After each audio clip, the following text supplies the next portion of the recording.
First leg of the Europa League playoff round is upon us. Red Star takes on Romanian side Cluj tomorrow. I talked about Cluj's matchup against Young Boys. They ended up losing 4-2 in aggregate. I think it was 3-1 in the second leg. Young Boys scored 3 goals in 18, 19 minutes, I think it was, and kind of sealed the tie for them. But the first leg is in Belgrade. Red Star didn't have a match this past weekend due to, I believe, its preparation for exactly this match that's taking place against Cluj. So there's nothing really to talk about in terms of weekend matchups. I'm still trying to get over the Sheriff loss, which was kind of, like I said, it wasn't shocking because Sheriff does have some quality players. But when you kind of set higher expectations for the team, which didn't come to fruition. But we move on to Europa League. And maybe this is for the best, so to say, where you may be able to get some wins versus the Champions League, where you're going to face a lot of tough competition. And sure, the money's great, but Europa League, where you can get some wins, I think is the better route for the team if they can make it there. So like I do every time, kind of start off with the starting lineup. I believe Degenek and Dragovic will be the two center backs. Boren will be in net. Rodic on one wing. And then, honestly, on the right wing, it's pretty much a toss-up now. Milan Gajic isn't... He's good defensively, but offensively, he does a lot of things well. But when it comes time to whip in that ball to the center forward, he has lots of trouble doing that. It feels like, he has one great cross, and then the next feels like 10 are awful, and they don't even get past the first man. So we'll see what Stankovic does at that position. I think he could go with Gobelic. Gobelic's ability to kind of get up and down the pitch as well, I think is what will sway Stankovic into picking him. Kanga is back after a suspension. I expect him to start in the midfield as a defensive midfielder along with Sanogo. We expect to see Katai on the left, Ivanic to the middle, and Elfar Duben on the right side. Falco read today that he's injured, so he won't partake in the match, which is unfortunate because I think Falco could have some aspect of his game have been pretty good. He's been very up and down, more down than up, some might say. But Ben is kind of rounding into form a little bit now, and I think he's the only real natural selection there, unless you were to shuffle the lineup even more and maybe you have, Katai on the left wing, Ivanic on the right, maybe Kanga through the middle, and then you insert Njegos Petrovic or Veljko Nikolic to pair up with Sanogo. And honestly, Stankovic does surprise us, feels like every other game, so don't be surprised if that is what he does. But I think he's just going to make it simple and just go Katai on the left, through the middle, we'll have Ivanic and Ben on the wing. And up top, I think we're going to see Milan Pavkov. We haven't seen enough from Diony. He got a goal against Sheriff at home. It was kind of a garbage goal, so to say. The ball deflected and he was the only player in front of net. Very tough to miss that. And I think the goal against Kariat in the match in Belgrade, you have your second string goalkeeper who hasn't played much. It's a shot that he should have stopped. I think it was a little bit outside the box, but he really should have stopped the shot. So I don't think Diony's been that great this season. I can't really make excuses for him. We're 6-7 matches in. You should kind of have your feet under you by now. And the way that Cluj defends on corner kicks, it's man-to-man. They don't do really zonal marking. I think Pavkov can cause some serious problems for them. Look for Degenek to cause problems as well on set pieces, corner kicks, free kicks, whatever the case may be. He's really good in the air. Dragovic, as well as someone who's decent in the air.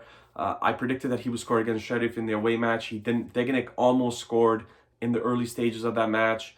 The ball went just to the left of the goalkeeper, but I think this is where you can insert Pavkov there, and he can start for you and can give you good minutes. I know he's coming off a little bit of an injury, so the question is, I think, how much can he play? A lot of people maybe expect him to come on later in the match, like maybe 20-25 minutes left. I personally would start him from the first minute and see how long he can go. Krstovic isn't exactly a player who can give you a lot in terms of height. Neither is Diony. Marko Lazetic is still very young. Don't expect to see him as a starter. So I think Pavko kind of makes the most sense. And if you could ride him for 50, 60 minutes, you do that.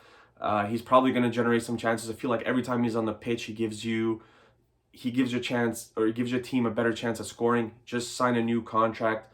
Congratulations to him. His fan favorite after scoring 2 goals against Liverpool. So I think Pavkov is the player that has the ability to score. Now with Cluj, when they're on the defensive end, they like to pressure the defensive midfielders of the opposition very high and very fast. Kind of like I think what Kariat did as well, and even Sheriff. So it's kind of like a similar game plan in that sense. So that's why a guy like Kanga in the midfielder next to Sanogo, who can really distribute the ball very well to guys like Katai, Ivanic Ben, and ultimately Pavkov, is a great option at that defensive midfielder position.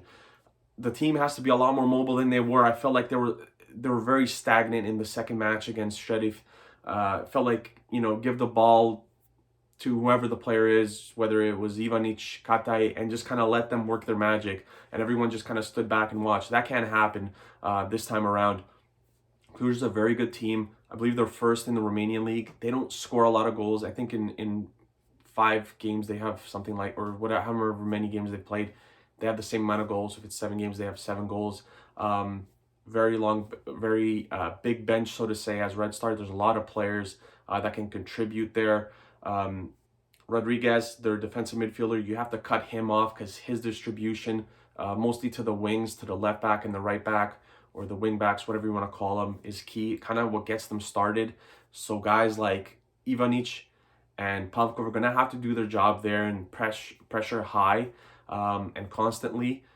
And ultimately, I think in this match, and I think this is where it went wrong against Sheriff, you have to win your home matches. Red Star didn't do that. I get it was the first match where, fans were allowed. Completely get that. It was kind of something new after a year and a half. But you do have to put in a performance. I thought the performance against Sheriff had its ups and downs at home, where Red Star looked really good, and then there's moments where they looked really bad.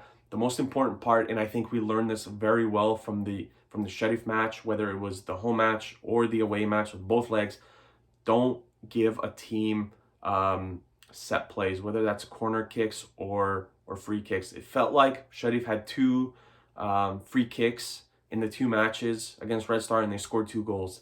That's exactly what it felt like. In the first match, Kanga, with a stupid foul that was committed just outside the box, they scored from a free kick. And then in the second match, I can't exactly remember, I think it was maybe Sanogo who made the foul, and off a free kick, Sheriff gets a header, and the player kind of slaughtered it into the only area where Borjan wasn't able to get it. So in terms of lineup, I think it's just going to be your classic 4-2-3-1. Like I said, with Stankovic, there could always be some kind of surprises in the starting lineup. I think the only surprise that we can kind of expect is maybe Gobelic at the right back position, and I don't even really know how much of a surprise that would be. And I think Pavko for minute 1, for me, I would insert him into that. I feel like he brings this energy to the team. And like I said, he always gives Red Star a better chance at winning. The other strikers haven't really proven that they should start over him. And I know Pavko hasn't played, I don't think at all this season. But with his track record and how long he's been at the club, I think he deserves that respect to start from minute 1 and to kind of get his feet under him and, to help Red Star get some chances in the first leg.